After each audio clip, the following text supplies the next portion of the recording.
তো চলো বন্ধুরা রান্নাটা বসিয়ে নেই।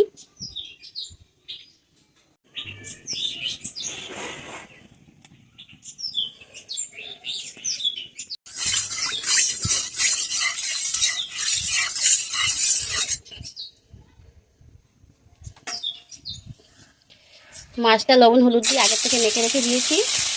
এখন তেলটা গরম হয়ে গেছে, মাছটা ছেড়ে দিলাম।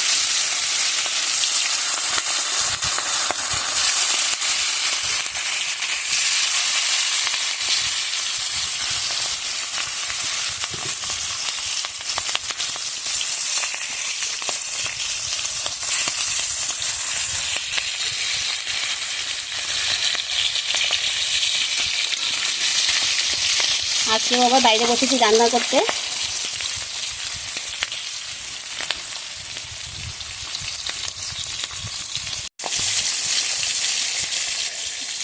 মাছটা বন্ধুরা এত ভালো না, কি আর বলবো, কি সুন্দর গন্ধ বেরিয়েছে, কি বলবো আর তোমাদেরকে। এত সুন্দর গন্ধ মাছের, কি আর বলবো।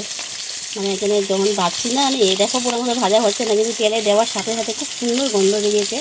তো কারা কারা ইলিশ মাছ খেতে পছন্দ করো কমেন্টে বলবে। আমার তো খুব পছন্দ ইলিশ মাছ, একটা সবচেয়ে প্রিয় একটা মাছ হলো এটা ইলিশ মাছ। তো সবাই মাছটা ভেজে নেই।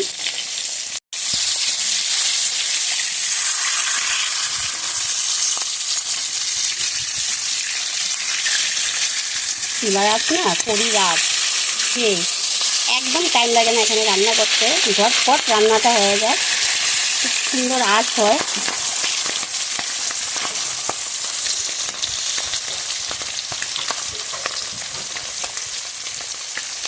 মাছটা ভাজা হয়ে গেছে, এবার এটা তুলে নেই।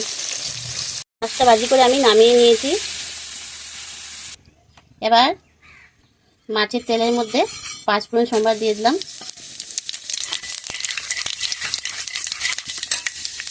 আগে থেকে ফুলকপি আর আলু ভাপা দিয়ে রেখেছিলাম।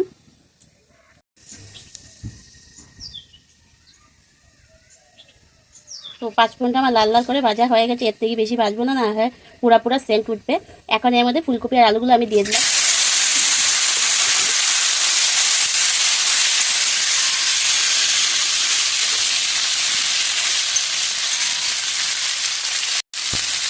এবার এর মধ্যে আমি পরিমাণ মতো লবণ আর পরিমাণ মতো হলুদ দিয়ে দেবো। দিয়ে দিলাম পরিমাণ মতো লবণ আর দিয়ে দেবো পরিমাণ মতো হলুদ।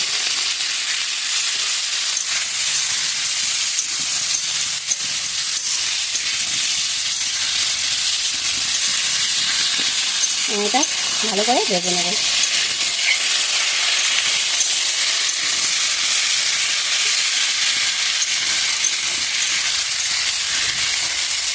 এখানে আছে লঙ্কা বাটা আর জিরা বাটা, সেটা দিয়ে দিলাম।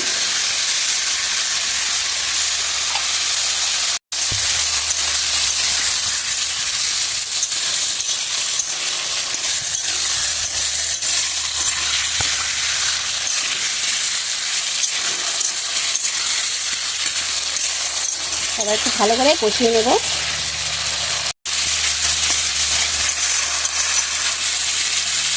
সবজিটা একদম মশলা দিয়ে ভাজা ভাজা করব। আর সবাই আমার উনুনটা দেখো, এইভাবে উনুনটা বানিয়েছি, দেখো সিস্টেমটা। আর এদিকে দেখো মুখ দিয়েছি, আর এখান থেকে রান্না করি বসে বসে। বাইরে বসিয়েছি উনুনটা।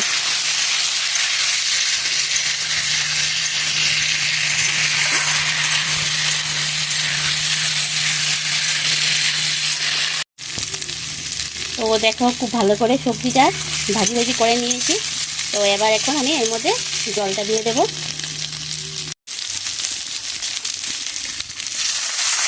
পরিমাণ মতো ঝুলটা দিয়ে দেবো।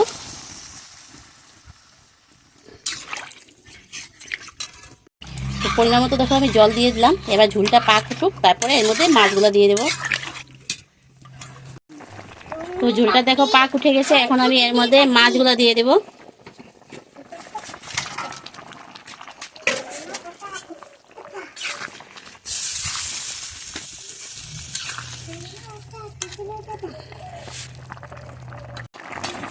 তো রান্নাটা প্রায় আমার হয়ে আসছে, এখন এর মধ্যে আমি ধনিয়া পাতা দিয়ে দেবো।